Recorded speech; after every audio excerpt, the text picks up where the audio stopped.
Good morning, everybody. Good to have you here. If you would like, share, comment on the post, and then you can join me in the book of Acts, chapter 22 and verse 22. As we continue to look at Paul addressing the Romans to the accusations that have been made against him by the Jews. And verse 22 says, "Up to this word they listened to him. Then they raised their voices and said, Away with such a fellow from the earth, for he should not be allowed to live." What is the word that Paul used that caused the Jews to be so upset that they declared that Paul shouldn't be allowed to live? One simple word is the word, if you look at verse 21, when it ends and says, "Go, for I will send you far away to the Gentiles." That just sent the Jews over the edge, and they are now ready for Paul to be uh, removed from the earth. As I've said in other examples, I've been awful mad at people before, but I don't think I've ever been so mad that I thought they ought to be taken off the earth. But that's how upset they are with Paul over saying that God had sent him to the Gentiles. They just could not fathom that their God cared anything about the Gentiles, that Paul would dare associate with the Gentiles. And so that is, again, it just that word was just the wasn't the main problem, but the phrase that we often use is it was the final straw. This was the thing that caused the Jews just to react violently with all types of anger, crying out for Paul to be, again, put off the earth. They're so upset, they're throwing their coats up in the air, what the next verse says, kicking up dust, doing all these things. And because of that, verse 24 says that the commander then said, let's take Paul away from here, take him back into the barracks, but not for his safety, not because he felt like the Jews were doing anything wrong, but he says, let's take him back inside and let's examine him by flogging to find out why they were shouting against him like this. That's an interesting statement.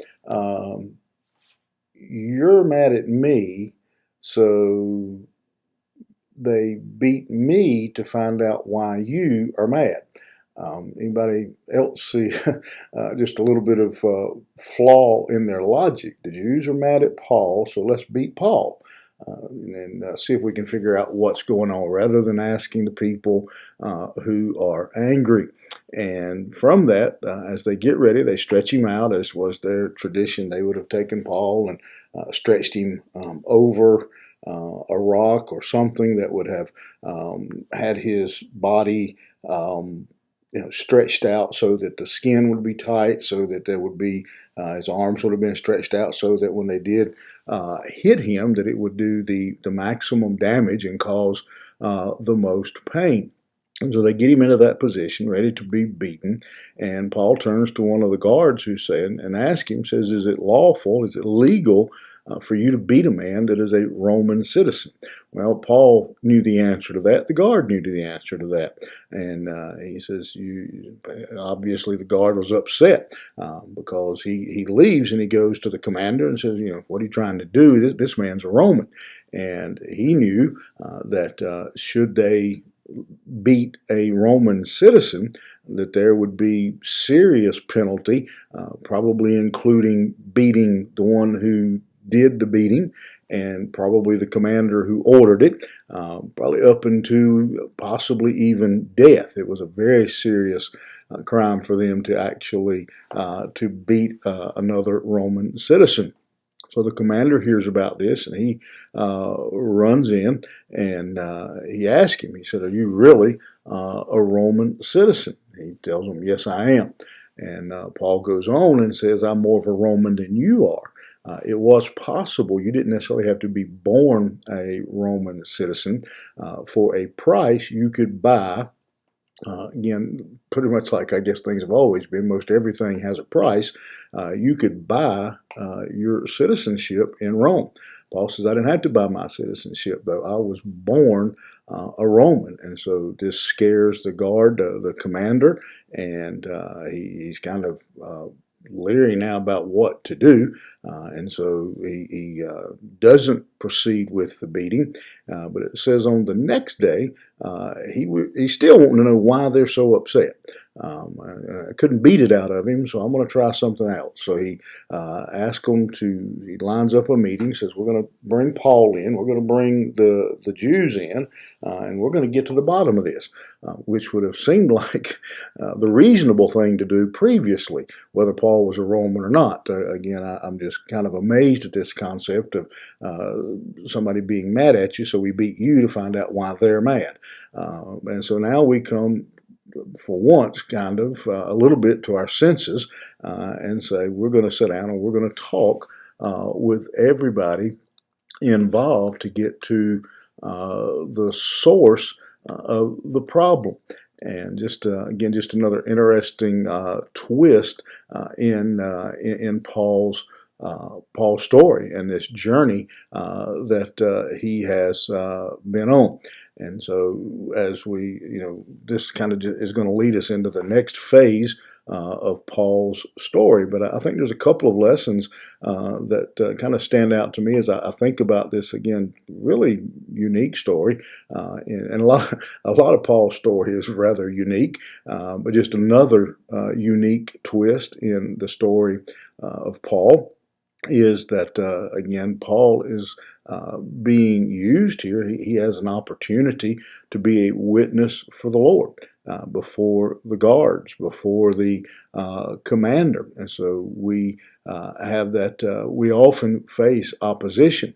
And Paul was kind of at a fork in the road. He could, obviously he could have made a choice to abandon or turn away from his efforts to evangelize and tell people about Christ, or he could use this opportunity to tell those who otherwise had not been introduced to Christ, knew very little, if any, about salvation. And that's the route Paul chose. And that's the opportunity that we have numerous times in our life, maybe numerous times in a day.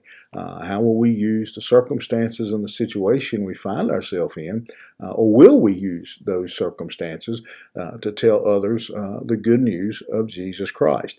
But perhaps the most important thing that I see playing out, just continuing to develop in Paul's story from episode to episode, just continuing to develop it at every turn again, is that we see God masterminding, God using these all kinds of odd twists and turns in Paul's life for his glory. Again, and we're just going to continue. Just a little spoiler alert. We're going to continue to see as we continue to follow Paul all the way to Rome and to appear there before the rulers. That we see God continuing to use each of these episodes in Paul's life to put him in places where otherwise the gospel would have never went. Again, I've mentioned this before, the belief of how the gospel was spread into much of Europe. We see stories in the New Testament. We see when we find that the gospel is already in a city, already in a location. It's like, well, how did it get there? Well, the general belief, one of the main beliefs of how the gospel was spread through Europe was that while Paul was in Rome and chained to the Roman guards, and they were changing the guard ever on a regular basis, that Paul, the whole time he had those guards chained to him, was talking about Christ, telling them about Jesus, many of them accepting Christ. And so then when they went back home, they carried that gospel with them. Again, God using those circumstances in Paul's life and those situations to continue the spread of the gospel. And that just brings us to the question, I guess, of the day is, are we taking advantage of? Are we allowing God to use our circumstances, our situations? You work in a unique place. You live in a unique neighborhood. You have family members that the preacher or the deacons or, great evangelist, whoever will never have an opportunity to speak to, never have an opportunity to tell them about Christ, but you will. And we're coming up here On Easter before long, you'll be gathered with family, perhaps for a meal or some type of family gathering. And you'll have that opportunity to tell people about Christ and the meaning of Easter and what Easter is all about. That no preacher, no deacon, no church will have that opportunity. And so my challenge, my encouragement to you would be to begin to pay attention and to look and to watch for those opportunities that God opens. And I hope it's not at the end of a Roman whip, but again, family gatherings, work situations, to be able to tell people about the good news of Jesus Christ. Be alert for those today. Watch for them. See if God doesn't open up some opportunities in your day to tell others about Jesus. You think about that. Have a good day. We'll see you here tomorrow morning.